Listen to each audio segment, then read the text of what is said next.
G'day, this is Captainoob, and this is a CZ Scorpion EVO, or if you're American, you might call this thing a CZ Scorpion EVO. Not to be confused with a Mitsubishi Lancer EVO. That's a Japanese car and not a Czech Republic firearm, which is what this is. It's a submachine gun chambered in 9mm in real life. It uses the vanilla game 38 rounds for that. Close enough, that's fine, gets a thumbs up from me. Has a massive rate of fire. It's also very lightweight, and that is reflected in this weapon's weight as well. So very compact, light weapon. Perfect to be using in close quarters. You ask Allah from Rainbow Six Siege. I think, is she Polish or something? We're using a German today, so we're close enough. But no tight pants, unfortunately. Or maybe. We'll see how we go. But yeah, it's got custom sounds, custom reload animations, and some attachments. So let's get to them. You've got the receivers here. You can either have this selective, single fire, or automatic. And there's no, like, advanced receivers or anything. And if you look closely there, the fire selector does change the angle, so that's kind of cute. We're going to leave this thing at automatic right now. This thing in real life has a rate of fire of well over 1,000 in some cases, so it's going to be absolutely shredding targets in close quarters, so we'll have to get nice and close to actually use this thing. Despite its short barrel and small caliber though, its range is actually not too bad. We can increase that in a few ways, but let's move on to the next thing. We've got the legendary effects provided by legendary modification. We'll leave that as nothing. And you can throw a cover thing on that rail there. You can't do anything else with this right-hand side rail except throw a cover on it, so it'll make it more comfortable, I suppose. You can throw on some attachments onto the upper rail, including a flashlight and also this thing, which I think looks more like a laser sight. We'll throw that one on. And you can throw a hand stop on there to make sure you don't blow your fingers off or possibly burn your fingers on the end of the barrel or toast your fingers on the muzzle flash or something. So a good safety feature, work safe approved. You'll love to see it. And next we've got the sights. Got standard iron sights right now, but you can throw on a whole multitude of sights, including aim points. There's other reflex sights. There's some holographics down here. The Aerotech ones, they're pretty cool. You've also got these ones. Some of them have extra risers as well, just for the comfort of the shooter. They're just there for flavor, I suppose. But if you do want a riser, then there's options to grab them. There's also ACOG scopes, including this one, which is, I think, normally a 4x scope. It might be a little bit much for a PDW or a submachine gun of this caliber and size and length, but it's an option. That's cool. Also increases your accuracy a little bit. There's also these ones, which looks like they're taken right out of Call of Duty. A little bit advanced. Let's go with some basic-looking Aerotechs. We'll go for this one. Perfect. Next, we've got the magazines. The highest capacity you can get out of this thing is 35 rounds, which you're going to get through very, very fast indeed. So if you like the reload animation, then you're in for a good mod because you'll be seeing it quite a lot using this thing. There's also 20-round magazines if you like the reload animation even more. This, the 35-round magazine here does require gun nut rank 2. This one doesn't, however, the alternate version, which is just a slightly different model. Next, we've got magazine tapes. Let's throw green on. Yep, that matches the rest of the outfit. Next, we've got the pistol grips, and I guess these are just aesthetic, but pick what you want. The Mo Evo grip. Here's Evo there. Evo on the weapon's name. I think that one suits quite well. And you can change the handguard and sometimes the barrel as well. You can have integrated suppressors on these barrels as well, which is kind of neat. You can even shorten the barrel there for even better use in VATS and less range. Like, so much less range that you'd never want to actually justify utilizing this thing. But if you want an even shorter barrel, then go right ahead. We'll leave this the standard barrel and handguard, and we'll go over to the stocks. You can have a folded version of the stock, even more compact now. No stock at all. And there's these aftermarket AR-15 ones, including this one. That looks comfortable and also recoil reducing, so maybe we'll throw that one on instead. That one looks even cool. I think I've seen that on like 10,000 weapon mods already, so, you know, if it ain't broke, don't fix it. And there's also options for these ones, which is like a little bit like an MP5, and there's also a SIG one. Looks like you can fold this one around, but there's no options to actually fold it around. And on the lower rail, you can throw on some foregrips just in case the handguard wasn't enough to keep your hands from being injured whilst utilizing this weapon. Let's go for a Daniel Defense vertical grip, because the damn Daniel memes, I'm bringing that back so you can cringe at it. And, oh. Okay, so the right rail there's 2 attachment slots for that. Well, that's weird. We'll have to revisit that in a second. But for now, look over the muzzles. You can have some recoil control muzzles. You can have some suppressors, including flash suppressors or flash and sound suppressors. A lot of suppressors on this thing. We'll go for this longer one because, you know, all of that nominal extra barrel length is going to make this thing more accurate and slightly better at range, right? And you can change the charging handle on this. And if there's this extra one down here, it's red and it says, "So you've ruined your subgun." What's wrong with that? If I made the magazine tape red, then that would match. How does that ruin my submachine gun? Who knows? But there's also these, this is a bigger one, so you might be easier to grab in combat when you're in a little bit of a rush and a little bit of a panic under some pressure. And there's a damage modifier, extraneous version of that. We're going to leave that untouched. But there's also options to go for negative 20% damage.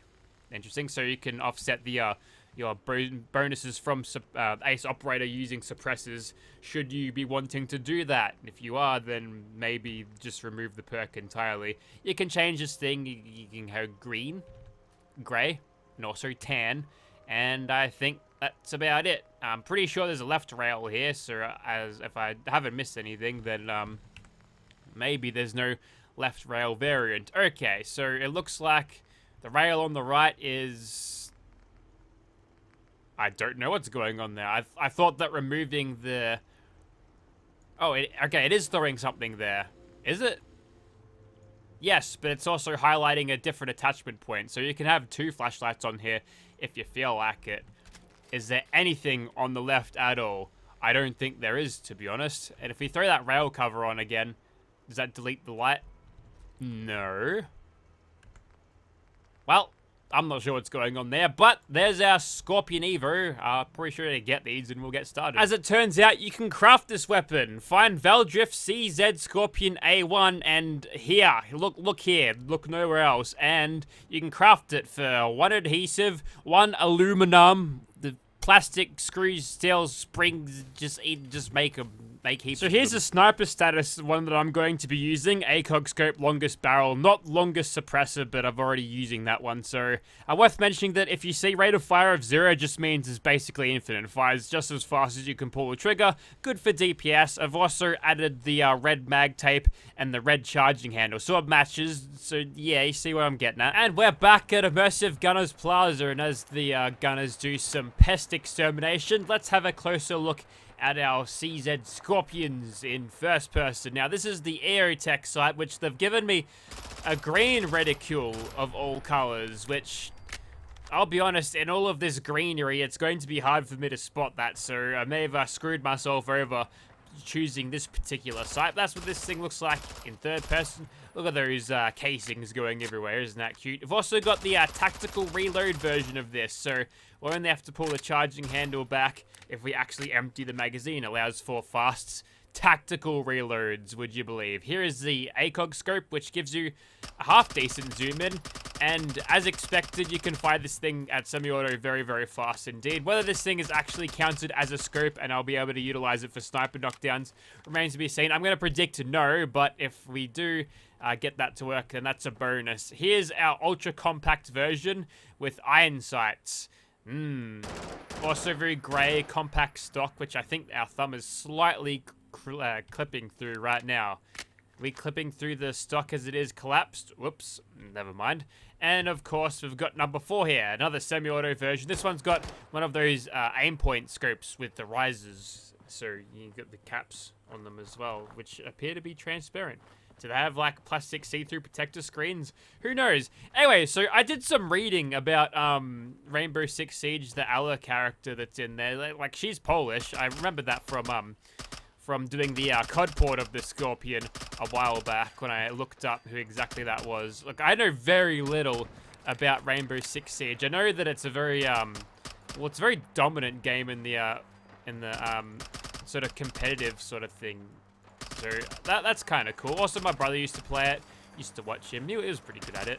I think he still plays it to this day, but I think more so he just messes around with his friends with it more. It's more of like a social mess around thing. I'm not sure if he still plays competition. Who knows? I think he used to. But anyways, the character Ala, yes, she's Polish. That's not actual name. She's like Elizabeth or something, but in Polish, so you can't really read the syntax. But she's like 31 years old, right? Which, you know, that's getting on a little bit, and that's not terrible. You know, we've got Scott Pennebury playing for Collingwood at 35 years old. That's fine. But she only weighs like, what? It's like a couple of, like 86 like 60 or so kilograms. Like 150 pounds worth of weight in her. And her role is a defender, right? And she's like very tiny. So she's a very small defender. She's made for speed and not for tanking, obviously. But I just want to give you a look at the carry weight stat on Ayla there. At 84 pounds right now, she's got room for carrying 3 Alas on her before she's over capacity, or thereabouts, close enough, right? So yeah, we build them different in the Wasteland. We won't accept any 150-pound thing would get knocked over by a stiff breeze. No, we are drafting our combatants from the most inhospitable places. Ayla herself, I gave her the German name, and her last name she's actually named after the guy who sings in Rammstein, Lindemann, and that hasn't really aged all that well, but don't worry about that. But yeah, like her backstory is meant to be like, hey, she's this survivor from the pit. She was a pit raider. The reason she's not covered in sores and all of that other nonsense like you'd expect like other pit raiders to have is, well, whilst Lord Asher, or whatever his name is, was working on the cure, she got in a position where she could take that cure for herself. And then she booked it out of town. She skipped town. So she's not going to become a trog, but maybe somewhere in her travels in the pit, something has changed her physiologically, and maybe she's just a little bit stronger than what she should usually be. I don't know, maybe a bit of trog DNA left over from eating the whatever slop they give you in the pit. Anyways, more about the Scorpion. So as you can tell, so far this thing is an extremely powerful weapon. I'm not really sold on this thing in semi-auto at all, and it doesn't appear that I'll be able to use it with sniper knockdowns, especially not this particular version. You can get a pretty decent amount of shots in. Since this thing does fire as fast as you can pull the trigger, if you bullet time VATS it, which is not this VATS, it's the other slow-mo VATS that I was using before, fairly efficient on that, I must say. You can actually fire it extremely fast compared to what it'd be in real time. Hang on a second. Hang on. Okay, I thought that was a sniper knockdown. He was just hunkering down behind a tree to take cover. So this stage, you get a little bit more range and accuracy out of your semi-auto receiver, but there's no real tactical advantage, to be honest. I'm still hitting for number 35 there. That's Nick Dacos's number, if you're following the Pies this year, and get on them because we're going again. Yes, Nick Dacos, number 35, very good player.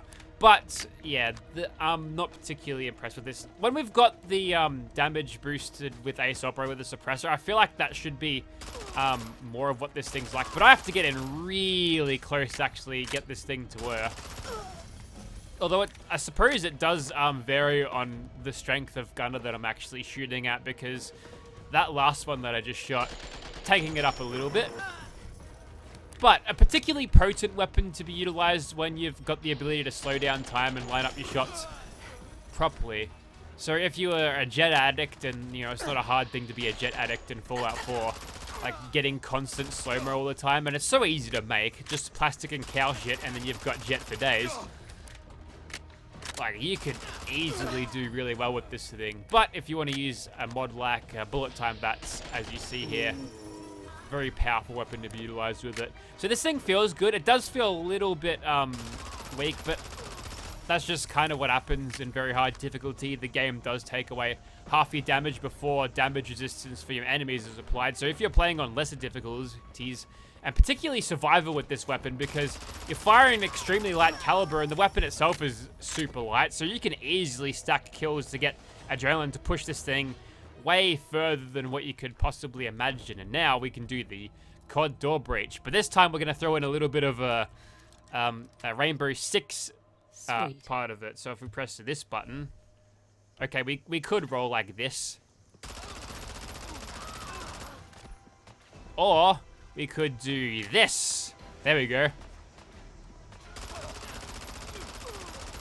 This is like full tactical Rainbow Six Siege. You can go prone or supine, or is it supine? I'm not actually sure how to how to pronounce that word, but you get the idea. I mean, you can sit down like this. Now, normally, obviously the animations, they're made for RU556s, so yeah, it doesn't quite work as it should. Also, it looks like you've got a dog with worm. You're a dog with worms if you go forward in like this. Normally, I think they crawl around one leg at a time when they're like this in Rainbow Six Siege, but we're fully doing the dog with butt worms thing with this thing.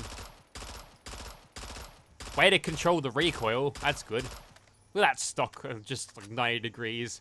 I love it. Oh, also with classic holstered weapons with this thing, and there's the putting away animation there.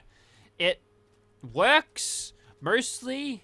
There's a little bit of stock floatiness, but it looks like it works out pretty well, all things considered. So I suppose we can pass that. It does look good as an apparel item, just not from this angle. This one though, that's flawless, so that works out.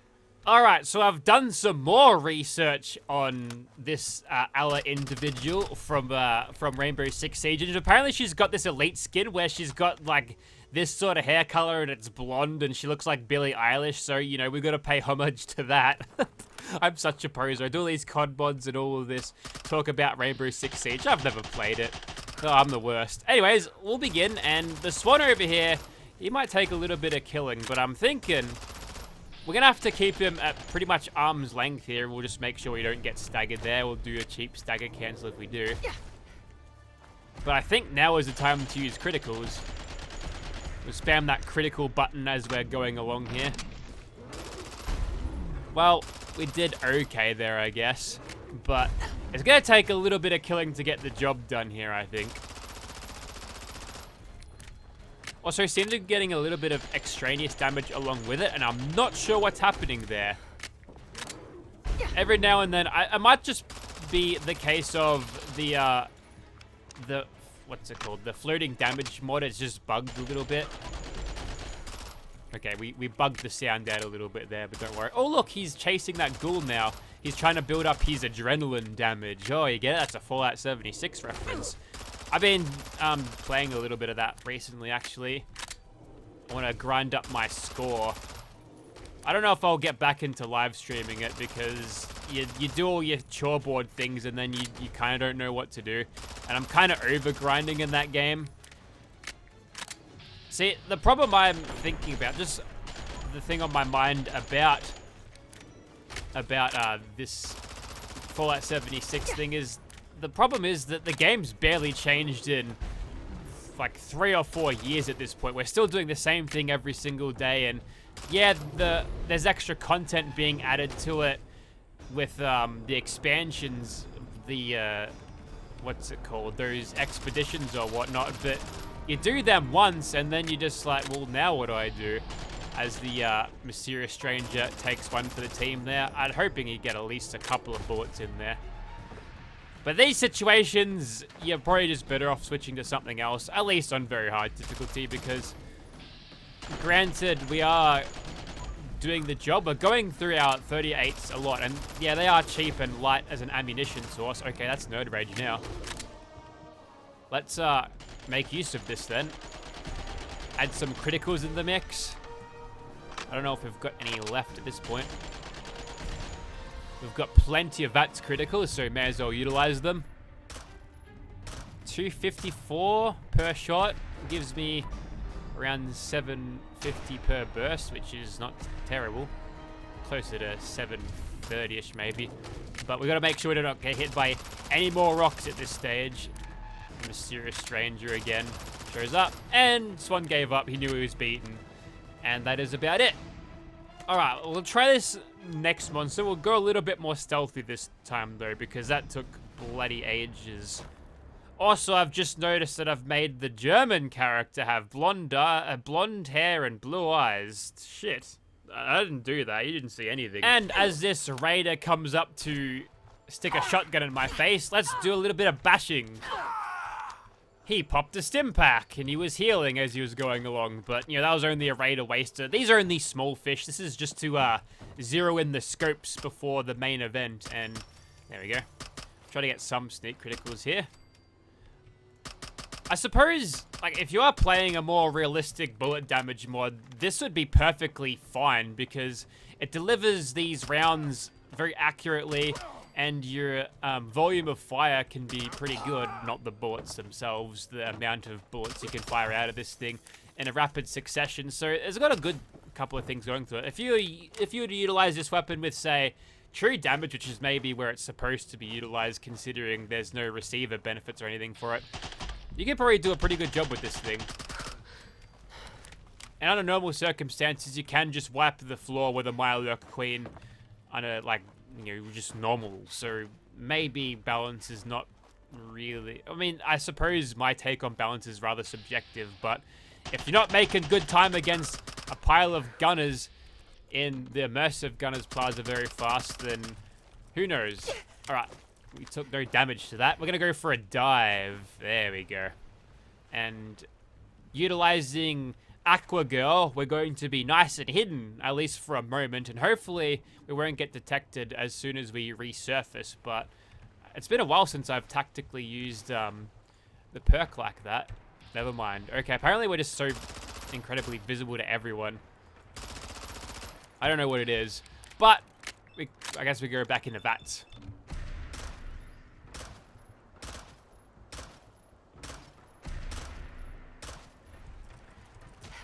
Okay, let's try this stealthily as possible. Hang on, I'll be a minute.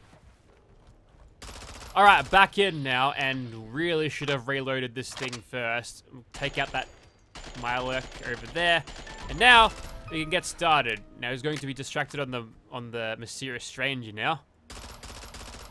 See how much little damage I'm doing? He's actually tanked a few hits from that Modular, which is actually rather impressive if you ask me, but as he's coming in, we'll try to light him up as much as possible and then hide behind something. Yeah, we're really not doing well with the range on this thing, and it seems that we're getting detected extremely easily despite it being night. I suppose the moon there is casting a little bit of a light on the area, so maybe not. Or rather, perhaps the suppressor here isn't quite as sneaky as it would be as standard. That being said, he is retreating, and we're falling back into caution once again, and we'll blend in with the grass. Come on, mate. Come out. Can I lure him out? Just roly-poly over here. You can shoot whilst you're rolling like that, with astoundingly good accuracy, mind you. Alright. Let's go and shoot him in the head. I'm gonna get banned for aimbotting in this lobby, aren't I? Literally using the computer to aim. Disgraceful. Ooh, get that crit. Never mind.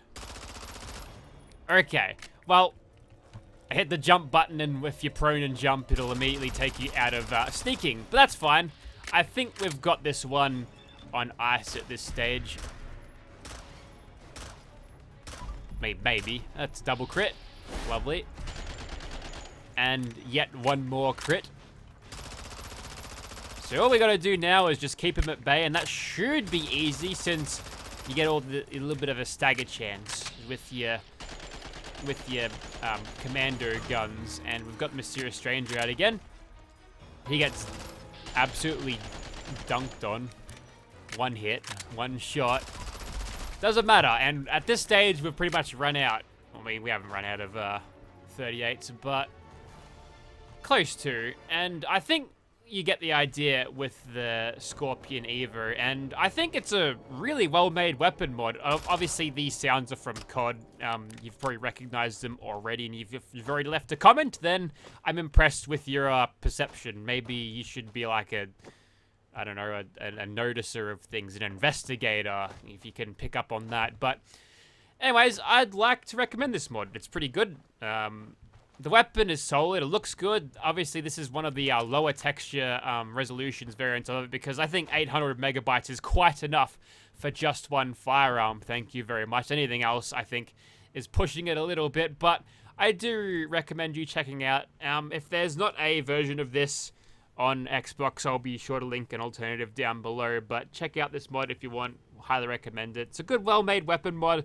Balance-wise, you'll be better off using this on a lower difficulty or survival mode. Very, very good gun for survival mode. Full recommendation there, but perhaps you might be needing a little bit more power late game or with enemies that have been a little bit overhauled like you see in this video. And again, I've left out the extraneous damage slider, which I could have considered that before, but you could always push that damage in the right direction, or you could take it down if you feel like it is too strong there. And of course, there's a legendary effect variant if you've got legendary modification. So there's plenty of ways to make this one suit your needs. So I guess I really can't complain about balance that much as it is, but I would like to see a little bit more specialization in terms of how you can run it, and maybe a burst fire functionality as well, and like your calibrated receivers, your lightweight stuff, heavyweight stuff for extra damage, sort of following what the framework is for Fallout 4 and expanding upon it, because, you know, this thing extremely powerful in VATS, you may as well just make it